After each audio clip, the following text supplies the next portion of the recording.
Before we start, I want to let you know that this episode contains multiple descriptions of sexual assault and a reference to suicide.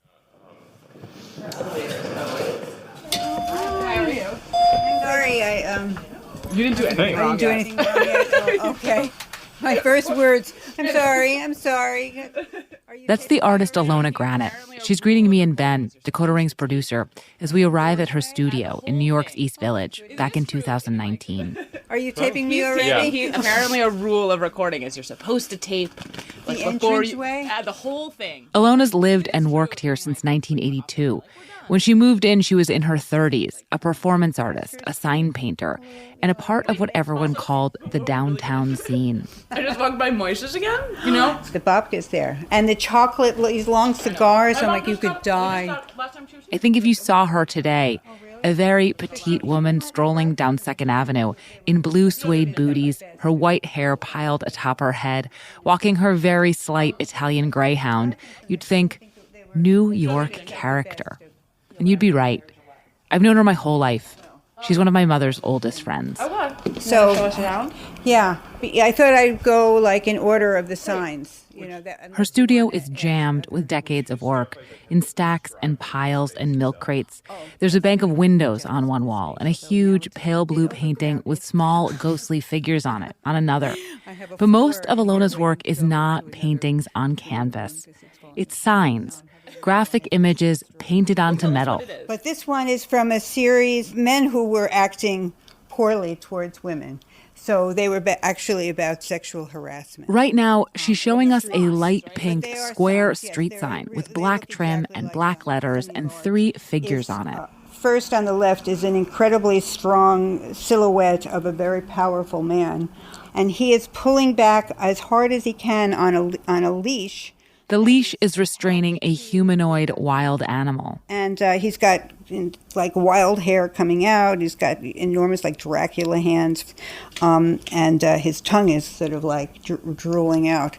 He is grabbing for a very happy, sexy, beautiful woman.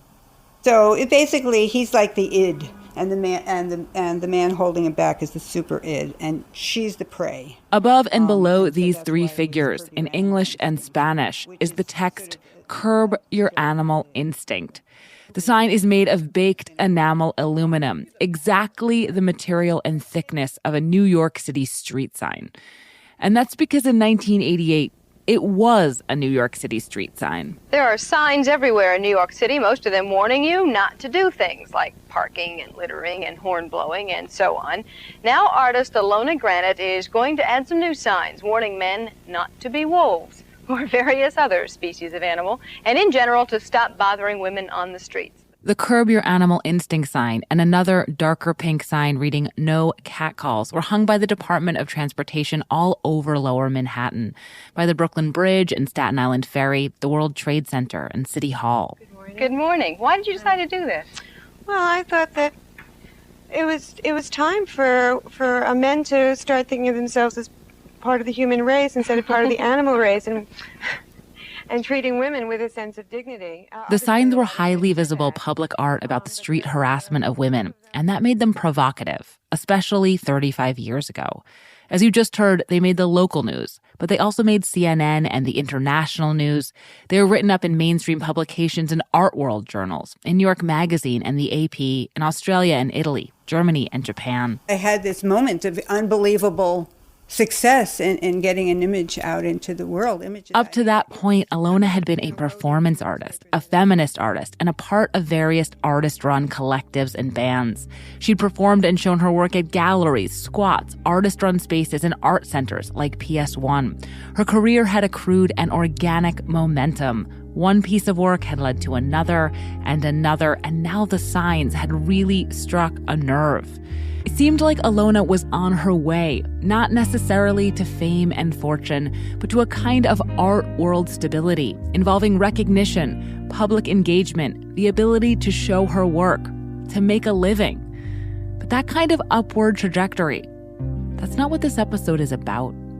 Sometimes you have a moment, and then there are all the moments after. I mean, the only thing we could talk about, the elephant in my horror room, is like can't even say. The elephant in your horror room is... I have a lot to do, and I'm getting up there in the years. I have all the stuff that I want to show. Wait, so what's the elephant in the room? Well, the elephant Is it death or success? It's success.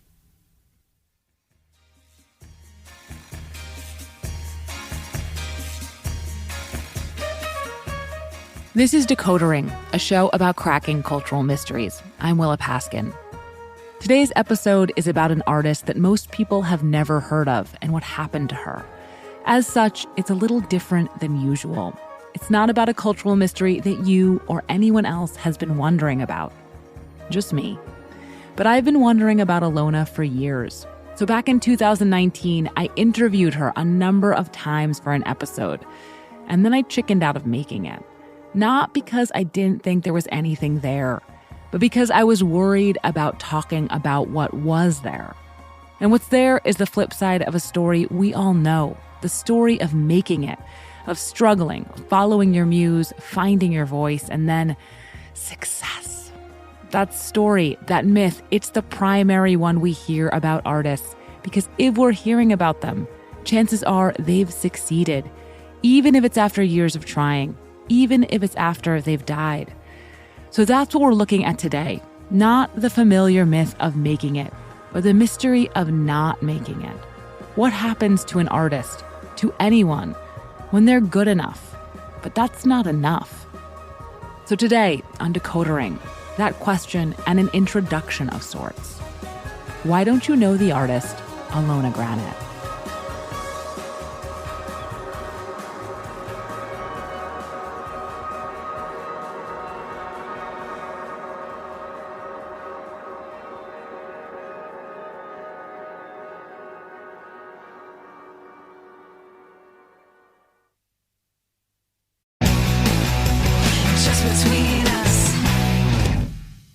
If you're looking for a new podcast, might I recommend our podcast? Hi, I'm Gabe Dunn. And I'm Allison Raskin. We have a weekly show called Just Between Us, where we explore every kind of topic out there. From mental health to sexuality to animal behavior to science. We love to interview fascinating people about their various expertise. We also answer listener questions and play a very silly game called Hypotheticals. You're not going to want to miss it. It's unhinged. And if you don't want to trust our word for it because it's our show, you should know that the iHeart Podcast Awards nominated us for Best Ensemble for 2023. That means that we are good at our jobs. Or we have good chemistry. Ooh. So check out Just Between Us every Wednesday. So I said I've been wondering about Ilona for years. Specifically, I've been wondering about her since I was 9. Before then, she was just one of my mom's friends. Sometimes we'd visit her downtown, or she'd visit us uptown, always with her long-haired miniature dachshund, who was named Dainty.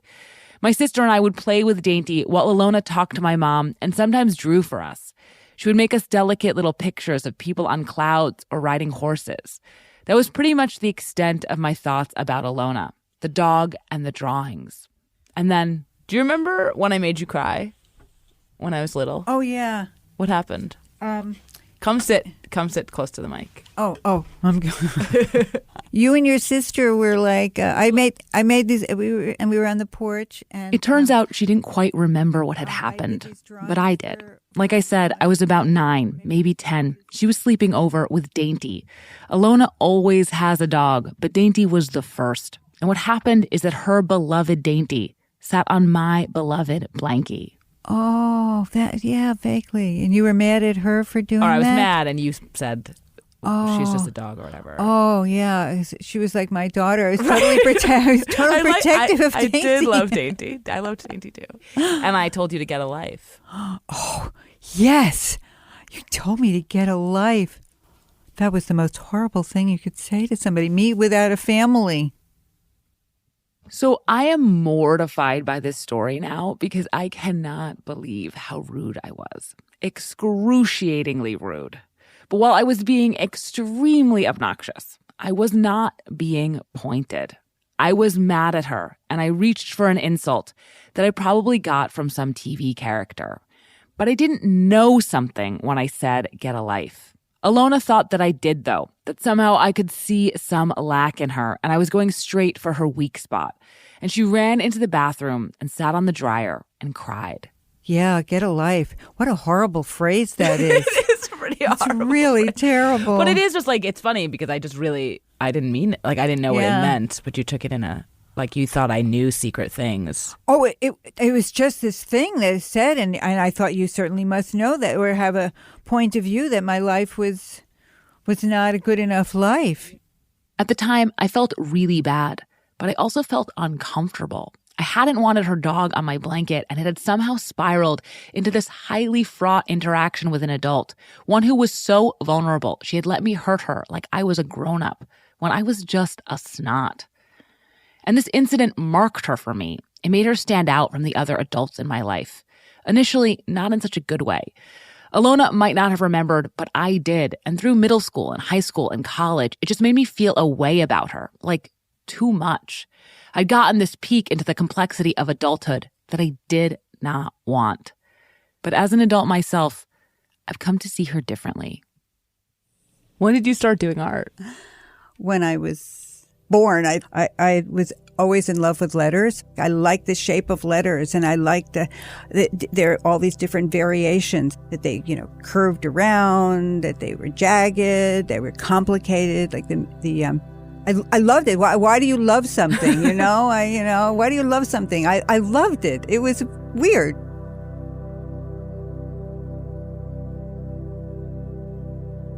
Ilona was born in Sheepshead Bay in Brooklyn and moved out to Long Island when she was 6. Her father was a design engineer for nuclear projects, and her mother was a bookkeeper. She was an energetic kid, a performer. She danced, she sang. She designed clothes for her dolls. She loved horses and horseback riding. She wanted to be an artist, an actress, a ballerina, a cowgirl. There was no sadness in my house. We were a jolly family. So, you could have been intensely depressed, but nobody would have had words for it or talked about it or acknowledged it. I thought I had a happy childhood. I went to this fabulous summer camp. I had a gazillion boyfriends. I went through them all. You had a gazillion boyfriends? Yeah. I think with my early childhood development, I became very interested in boys. Ilona is referring to something that happened to her soon after her family moved out to Long Island. I was a little girl, somewhere between 6 and 8. Our next door neighbor, he was like 14. He was sort of a tough guy. He decided to play strip poker, which is quite a con game. He put himself on the bed, and then he had me on top of him, sort of as, masturbating him. I had no idea what was going on. It happened a couple of times, and Ilona never told anybody about it. She tried to put it out of her own mind. As she said, she thought she had a happy childhood, and she thinks of herself, or wants to think of herself, as a happy person. One of the ways that manifests is in how she talks about even really horrible things, with some lightness, silliness, laughter. Like the time she was in 7th grade and she went back to her neighbor's room when she thought he wasn't there to borrow the encyclopedia that was kept over his bed. And then he came in there and he attacked me and started ripping my clothes off. I started punching and kicking, and he finally stopped. And then he took my clothes that he ripped apart and went downstairs, and he sewed them back together on the sewing machine. And I stood there behind him waiting for him to sew them.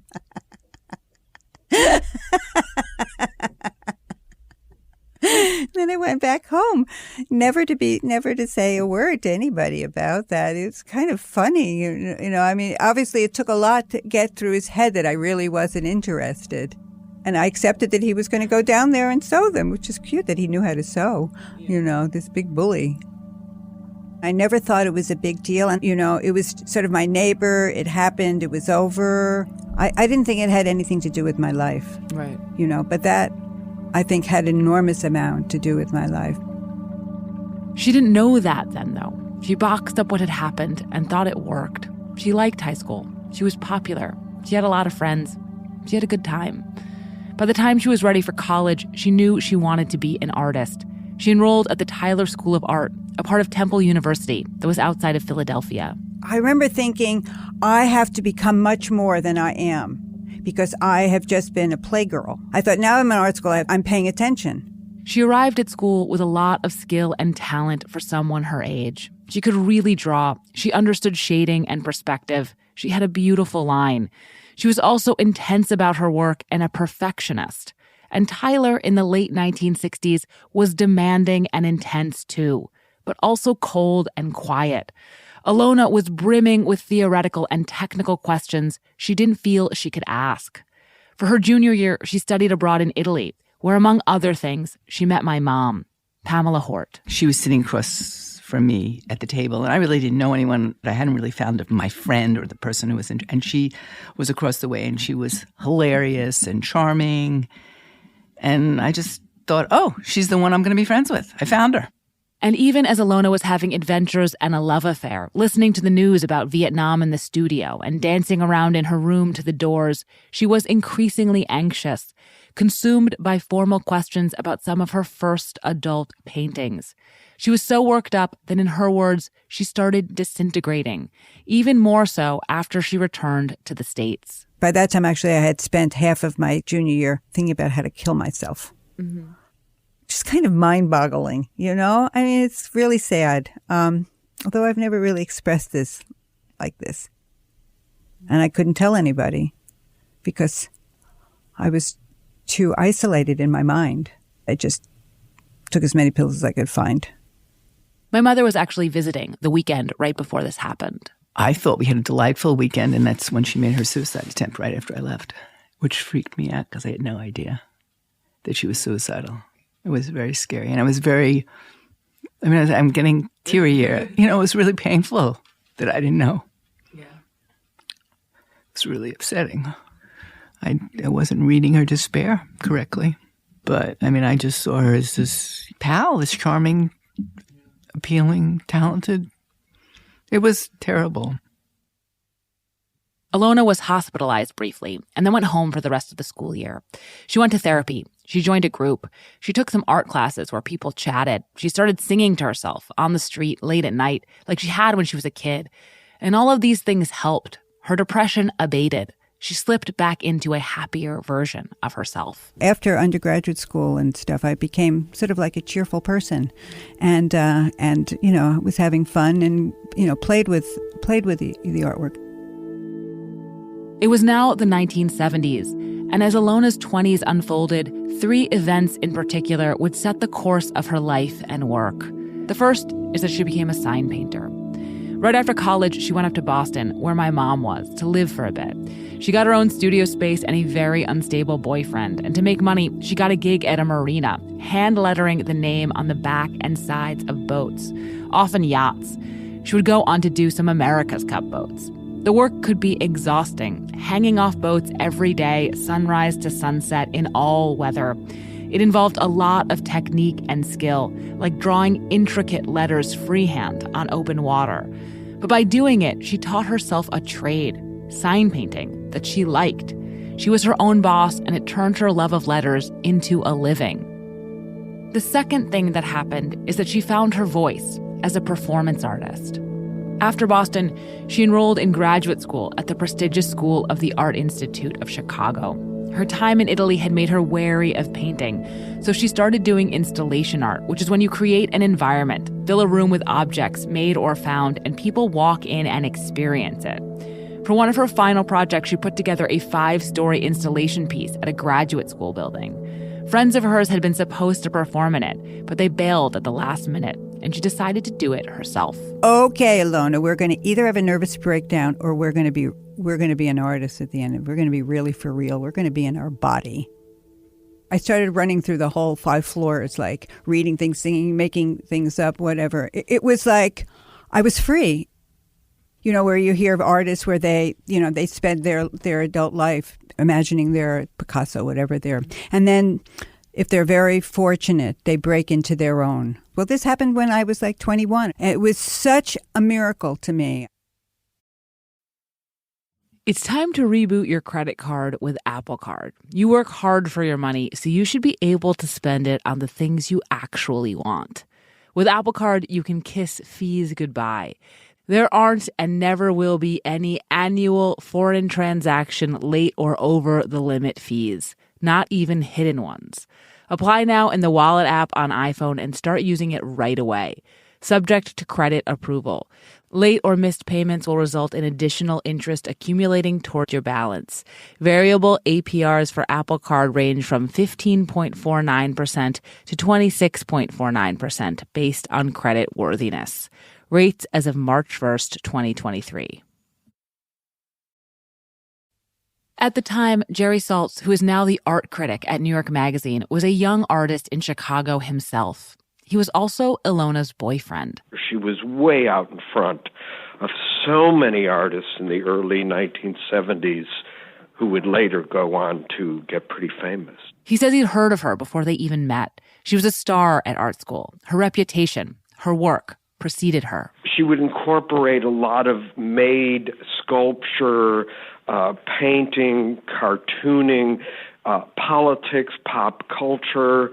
Everything was integrated in these little operettas, really, with one of the most charismatic performers I have ever seen. Pixelated audiences just sort of threw fairy dust on people, and suddenly this sort of chasm would open, and you'd be with something very magical, but something very cursed, something that had a chaos to it. Most of her performances weren't recorded, but this is a clip from one of the rare ones that was. I mean, if she would have known my history, she would have thought I was even worse of a lowlife. 4 times gone. 4 times gone. That's from a piece Ilona calls her rape performance, which brings us to the third thing that determined the course of Ilona's life and work.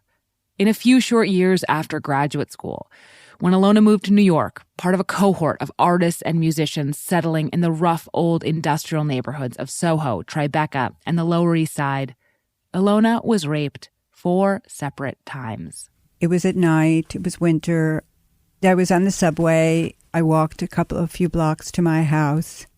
So I was opening the gate, and there was this voice from behind. And so he had a gun on me in my back. My first one, I thought, well, bad things happen to people all the time. This is my first bad thing. So grow up.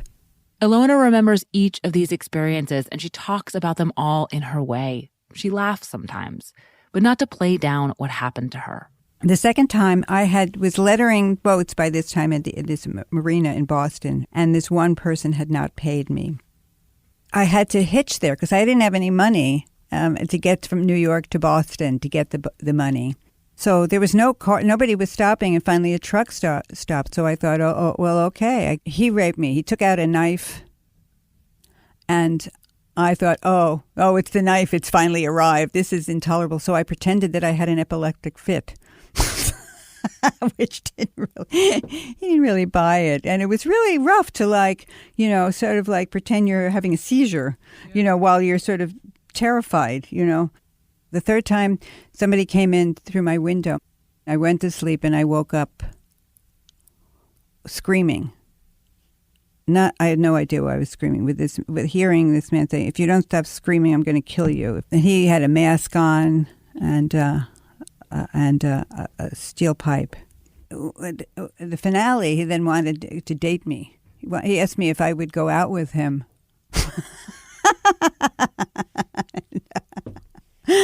I think I started laughing then. The last one was, it was during the day on a Sunday. I was wearing a raincoat. I was looking for apartments or lofts or something in Brooklyn, and I went to the park to think about it. And there weren't that many people in the park, and this young, sort of cute man came over. He was carrying a tennis racket, and he was wearing like a green and white striped T-shirt, and he looked perfectly. He asked me for directions, and then he pulled out a gun and he told me to keep walking. I think I said to him something like, I don't know, is there like a group where you all meet and find out like where you're going to go next? Because this was like 2 weeks later. Really? So it was totally freakish. Yeah, it was totally, I mean, it was surreal. That's when it was surreal. Really. This is really nutty.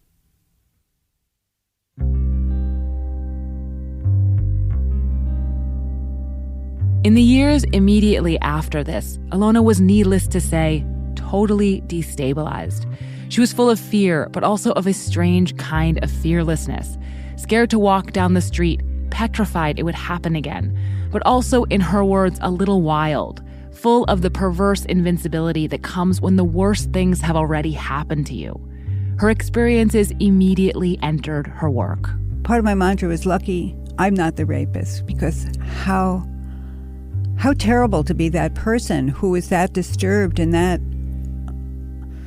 ugly inside, that angry or just twisted.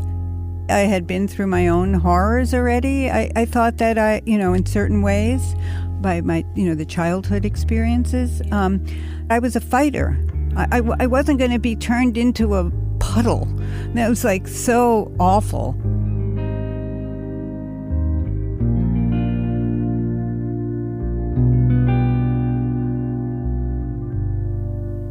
I thought that it was actually kind of like my responsibility to do a performance about it.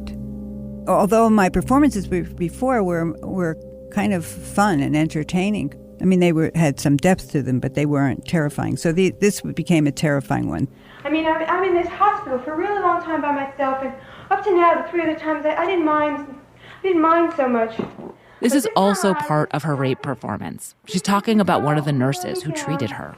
And then this nurse came in, and she took this dagger, and she jabbed it into my ass, and I cried, and that's what happened the time before. It was like, you're in this white, empty room with this person that doesn't even talk to you or look at you. She just jabs you, and you start crying. She tells you to shut up. The nurse told Ilona that what had happened to Ilona would never have happened to her. Ilona remembers thinking, yeah, you have the money to take cabs everywhere. We have a totally different life. What do you know?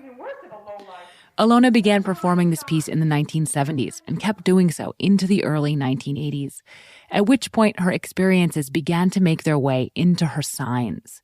But in order for that to happen, Ilona had to come to see her signs as art, which for a long time she didn't. They were a job, a craft. But that started to change with a number of collaborations, basically spontaneous outgrowths of her being fully enmeshed in the downtown art scene, one where everyone was doing everything, making movies, making art, starting bands. Ilona joined Disband, a no-wave feminist outfit of female artists who couldn't play instruments, started by the artist Martha Wilson. We were political. We were doing songs about nuclear power, nuclear radiation poisoning, and about being accosted on the street as a woman. But she was this gadfly who brought relief somehow. The heaviness went away.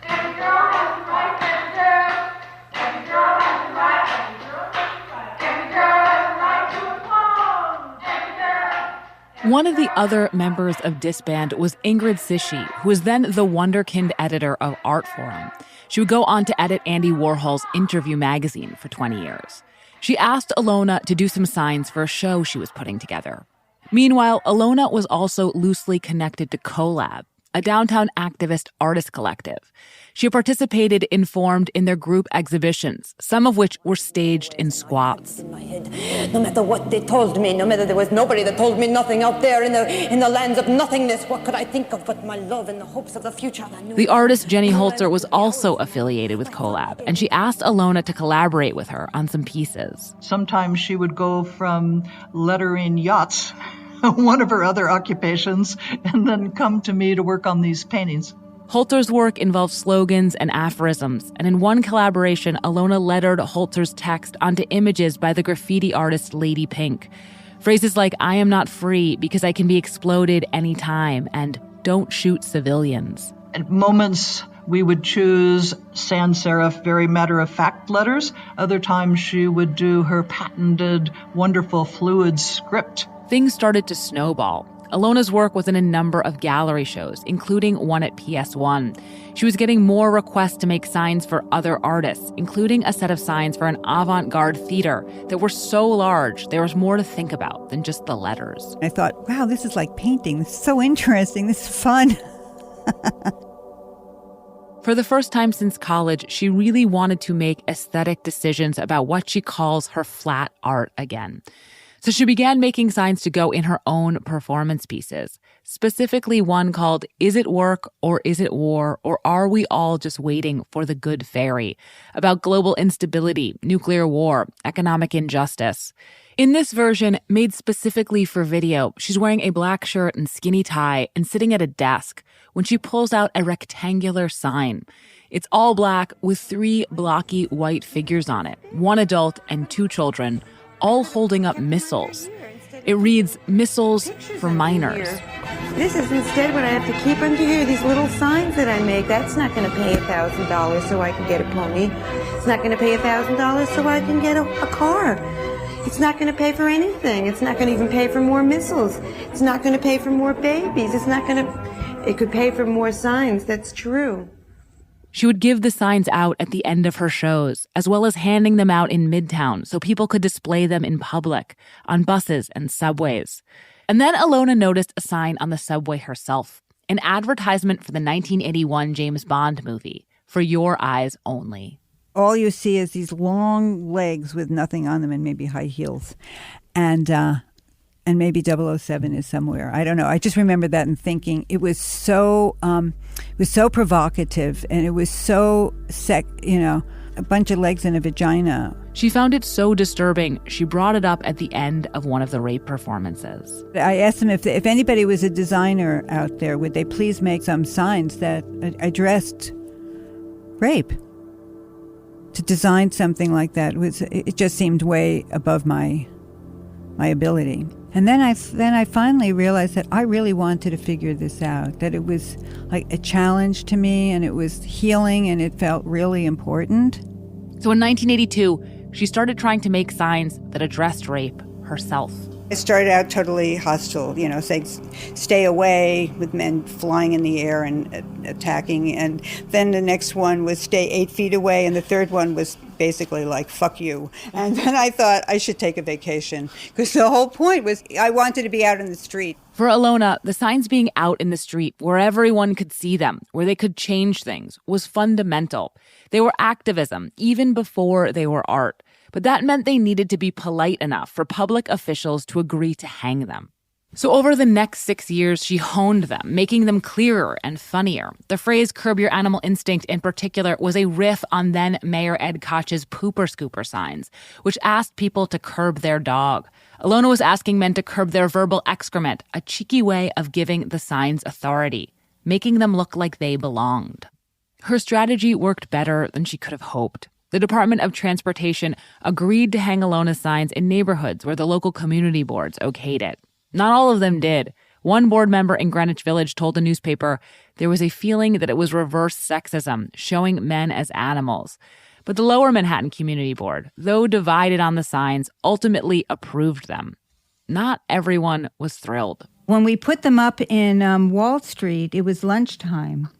Total traffic jam down Wall Street. They slipped my tires on my beautiful old Mercury Montclair. Some man in a suit who's screaming out that we should just go back to the kitchen if we don't want to attend. It was like all these caricatures.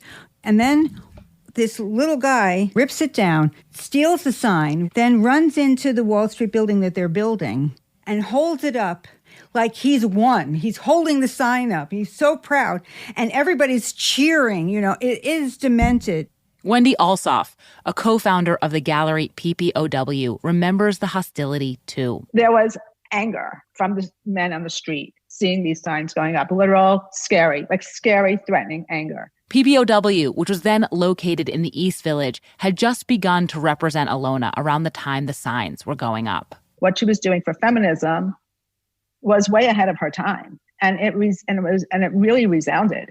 She definitely hit a nerve. And there was success, and she got press, and we sold them. They were inexpensive, like $750. But still, she had sales, she had press, she was, making political actions that had meaning. She had something to build on for sure.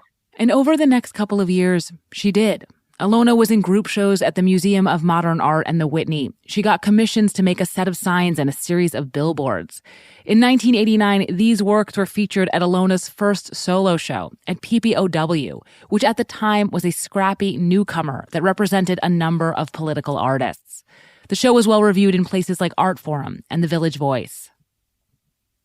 Ilona wasn't making much money at this time. In fact, she was still painting boats to make a living. But things were going well. She was known in the art world. She even did a panel at Cooper Union about what it's like to be a famous artist. And moreover, her work was out there. Ilona's priorities are right there in her medium. She makes signs. They are for people to see. And people were seeing them. For Ilona, getting to this point had happened naturally. She'd worked really hard, but without thinking about having a gallery-based career. But now she'd slipped into one. It seemed reasonable to imagine that going forward, her professional life would continue to ascend, that there would be growing interest in her work, that she'd show in more places, get more grants, have more collectors, more name recognition, more money, maybe even enough to make a living just from her art. But that's not what happened.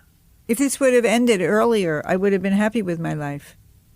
I would have been happy with it. I would have been proud of what I'd done. I would have enjoyed. I would have thought I did a good enough job, and I should count my lucky stars that I was fortunate. And now I don't feel that way. Just between us. If you're looking for a new podcast, might I recommend our podcast? Hi, I'm Gabe Dunn. And I'm Allison Raskin. We have a weekly show called Just Between Us, where we explore every kind of topic out there. From mental health to sexuality to animal behavior to science. We love to interview fascinating people about their various expertise. We also answer listener questions and play a very silly game called Hypotheticals. You're not going to want to miss it. It's unhinged. And if you don't want to trust our word for it because it's our show, you should know that the iHeart Podcast Awards nominated us for Best Ensemble for 2023. That means that we are good at our jobs. Or we have good chemistry. Ooh. So check out Just Between Us every Wednesday. Hey, Prime members, did you know you could be listening to this episode and all episodes of Decoder Ring ad-free? Avoid the ads and start listening today by downloading the Amazon Music app. The more I spoke with Ilona, the more details I learned about the chronology of her life, the more I started to wonder if I had missed something about the time I made her cry. All these years, I've always thought that when I said that to her, I hadn't meant anything by it. You heard me talking about it with her. I've really thought I just as easily could have said, eat my shorts or gag me with a spoon. But working on this piece, I started to wonder if that could really be true. I definitely didn't know I knew something, but kids pick up on lots of things they don't understand. And I was a little pitcher with big ears when I was a kid. There was nothing I liked more than sitting under the kitchen table and being quiet and seeing what my mom and her friends would get into if they half forgot that I was there. Maybe I had heard something, a conversation, a tone of voice.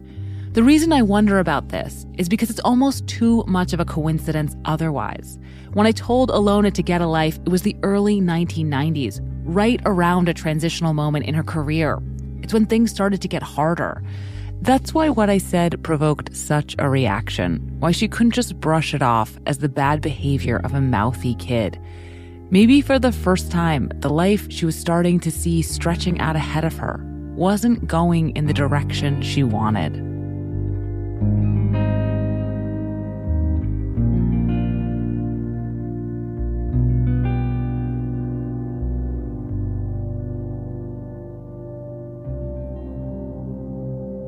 After her first PPOW show, Ilona worked on a number of other sign projects. One about domestic and child abuse, one for an imagined all-female park, another, inspired by the first Iraq War, of gas-masked figures dancing, eating, lounging underneath falling missiles. And she could have kept going in this vein. Another artist might have. The signs, after all, were what she was known for. But Ilona found she didn't want to hop from hot-button issue to hot-button issue, making signs all the while. They wanted me to continue to make these political signs. Basically, I think in some ways, I got off of my track. Jerry Saltz again. She couldn't go into production and just paint endless series. Each one of these came from a deeply ruptured place in her. A lot of them dealt with male aggression, hostility, abuse, nuclear war, then a real fear. So each one of her things exacted a lot from her, and that generally frowns on a big series. Like, I'll do another show of men yelling at women. It just doesn't work that way for an artist like that. Plus, she had a craft level that was extremely unusual, that she was making her own work, painting her own signs, doing everything herself, and this took time. And I thought it was like being a prostitute, just like making, just doing it, coming up with it, like the next subject, for the moment, So instead of just making more signs, Ilona decided to do something totally different. She started making Wedgwood. Wedgwood is a neoclassical style of ceramics inspired by ancient antiques that was created in the mid-1700s. It's the first modern mass-produced tableware, and you'd probably recognize it. The most famous examples of it are cups and plates in a soft periwinkle blue, called Wedgwood blue. It has white, figurative ceramic friezes along the edges, and they have a visual clarity that's almost sign-like.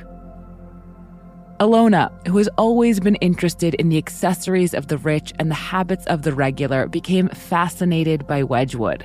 And so she set out to make Wedgwood urns and vases from scratch. These 2-foot-tall, graceful ceramic sculptures detailed with her own iconography, fighter jets and realistic-looking muscular women lifting barbells and soldiers with their arms and legs blown off. They're some of my favorite of her pieces, but they were time-consuming. Even more so because she had to take time away from them to paint boats and signs, to make a living. I must say, financially, it's never felt really good. The signs were really hard to make, and I worked really hard for it, so it was always really hard. Then I only had a few months to do anything in. So here she is.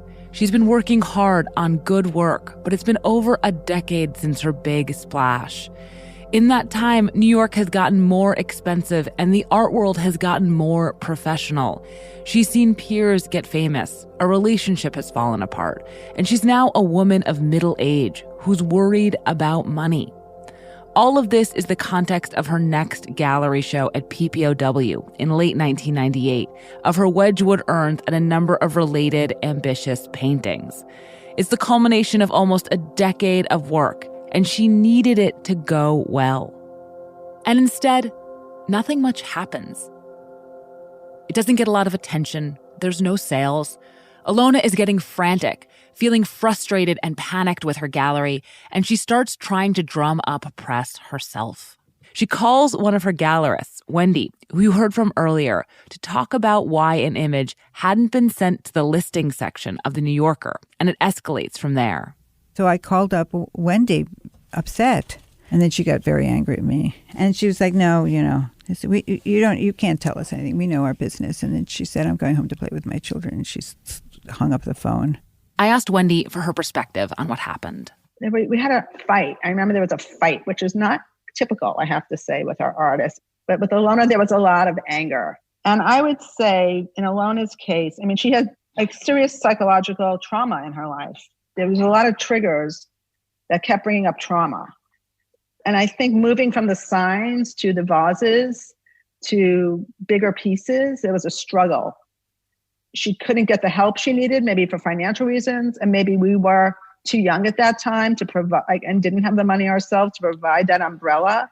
And if you have someone who's very, very angry, no matter what, and you have no support at that point for that artist because the sign thing was 5 years ago or 10 years ago, and really no one knows who you are now, and there's not a lot for us to do. I hate to say it, and it seems so cruel, but there's a careerist art thing going on in the art world, and it's not the fantasy art thing where you think you can be crazy and you could be Vincent van Gogh, so to speak. So PPOW dumped her. And I sat on that bench but with the phone thinking, well, that's the end of it. That's the end of me, I guess. That's certainly the end of this career. I thought I'd die, I felt disgraced. Getting dumped by your gallery, it's like getting dumped. Even though it's business, it feels personal. And especially for an artist who's not so young anymore. If there's gossip, if people say you're a handful, maybe no one gives you another chance. There's so many factors that got Ilona to this place. Timing, money, the market, art world trends, psychology, sexism, bad luck, the intangible. But once she was in this position, it was like a bamboo finger trap. The harder she tried to get out, the more stuck she was.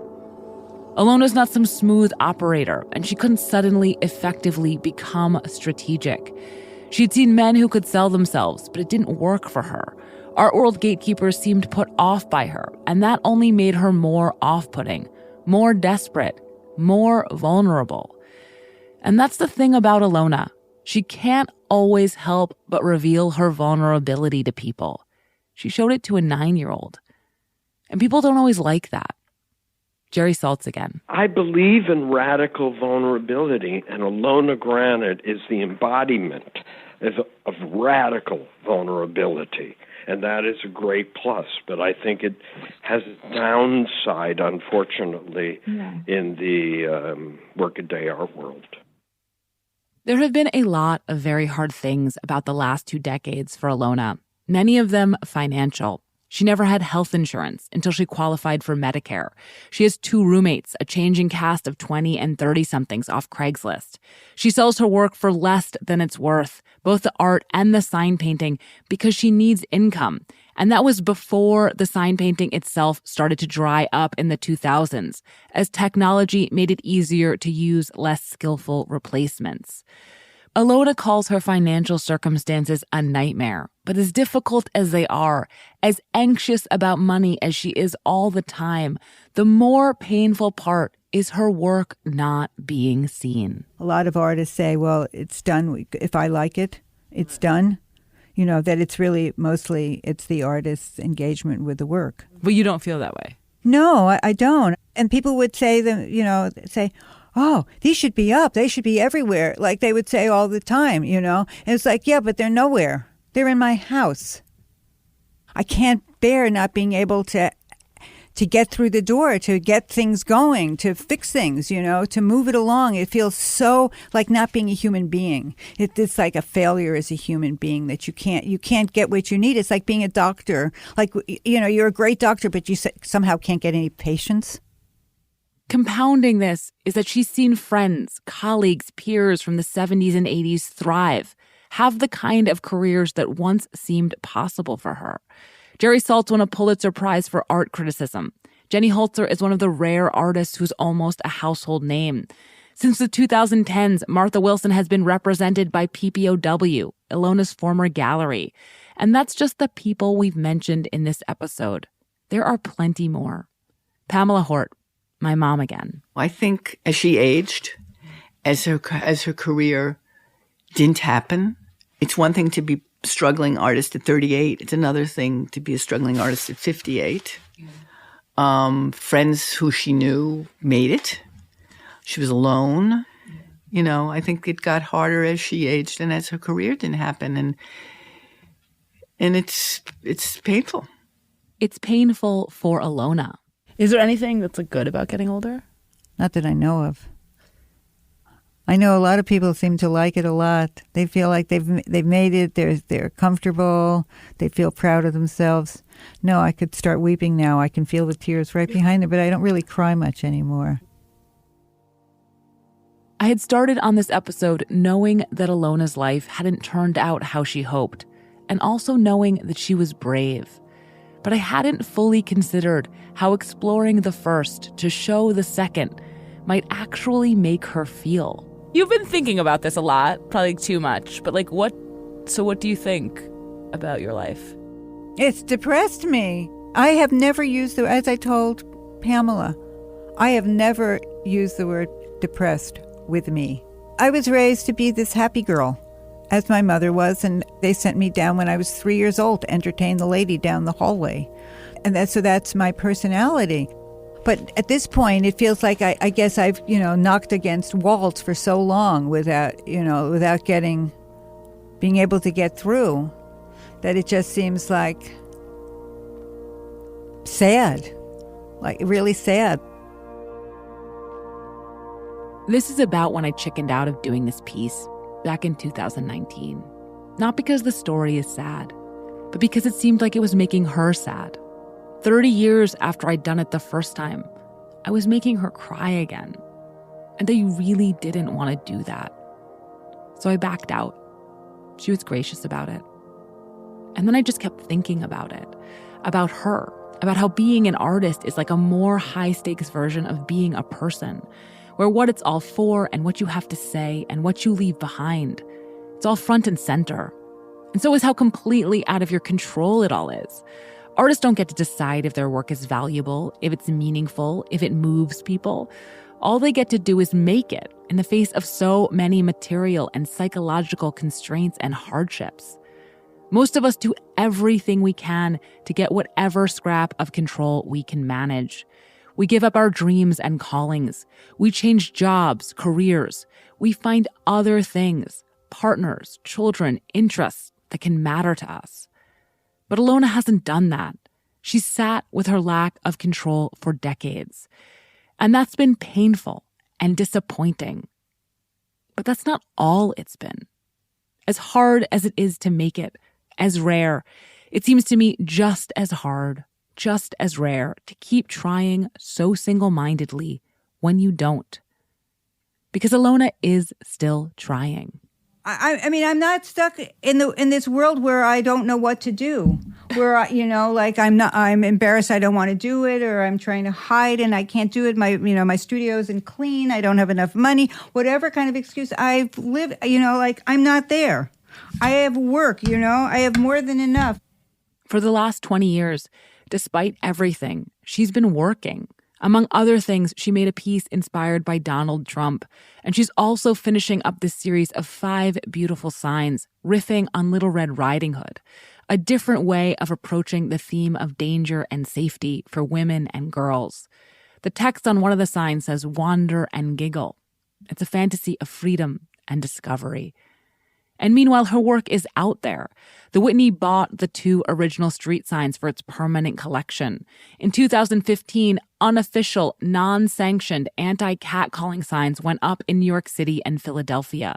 They weren't Ilona's, but ones following in her footsteps, showing how ahead of her time she was. And this is the thing about Ilona that's always been there all along. Not just the difficulties, but the perseverance. She's struggling, but she is also in a struggle every day to get her work into the world. And we don't really know how to value that, how to think about that, how to look at that. We prefer to avoid it altogether by talking about people like Vincent van Gogh. Van Gogh came up so much when I was talking about Ilona. People usually meant it in a kind way. He wasn't famous in his lifetime, and look, we all know his work now. If you look at it closely, it's a weird thing to say. He was miserable. He killed himself. He didn't enjoy any of his success. But it's not really meant to be looked at closely. It's just our culture's way of thinking about people who don't make it, or really our way of not thinking about them. It's nice to imagine that Ilona's work might be discovered before or after her death. But the only person who gets to be Van Gogh is Van Gogh. For the rest of us, there has to be meaning in something less eternal, in how we actually live our lives. My art dealer basically said, "You're dead." I'm supposed to be dead, but I'm not dead. Here I am talking to you. And I don't, and I still wish to be alive because I still have like ideas, energy, and it has an arc, and I'm not finished. I'm still not finished. So I'm going to finish whether anybody wants to know whether I'm finished or not. And it's like this childish hope that still I will be, one of these 112-year-old ladies that they say, here she is. Look at this great work. I don't know what she's going to do with this money because is she going to go to a prom now with this delightful money and buy herself maybe a mausoleum? Because what else am I going to be able to buy? Because, I'm still hoping that this will not go down a garbage can. I also really hope it doesn't go down the garbage can. But I just have to insist, that's not all that matters. Because almost everything goes down the garbage can eventually. Art, fame, money, none of it is forever. The myth of success is really powerful, but failing in little ways and big ones, that's the fact. Figuring out how to sit with that, figuring out how to try in the face of that, that's not nothing. That's a life. I'm still trying, I'm still alive. That's what being alive is.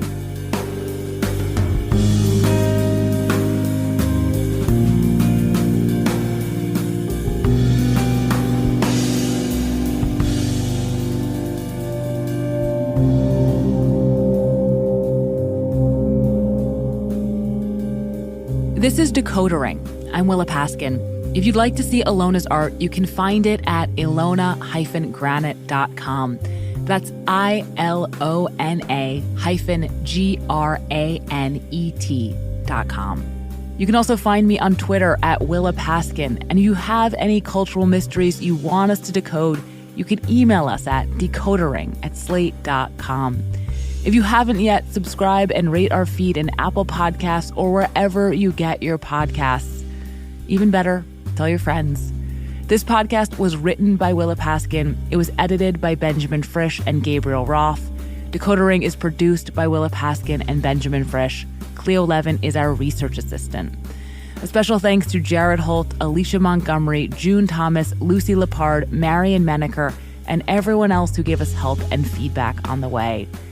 If you are already a Slate Plus member, thank you. You can listen to the entire season of Decodering right now. If you are not a Slate Plus member, we would love your support. Please sign up for Slate Plus at slate.com/decoder plus. It means a lot, and it will give you access to this whole season of Decodering. Otherwise, we'll see you next week.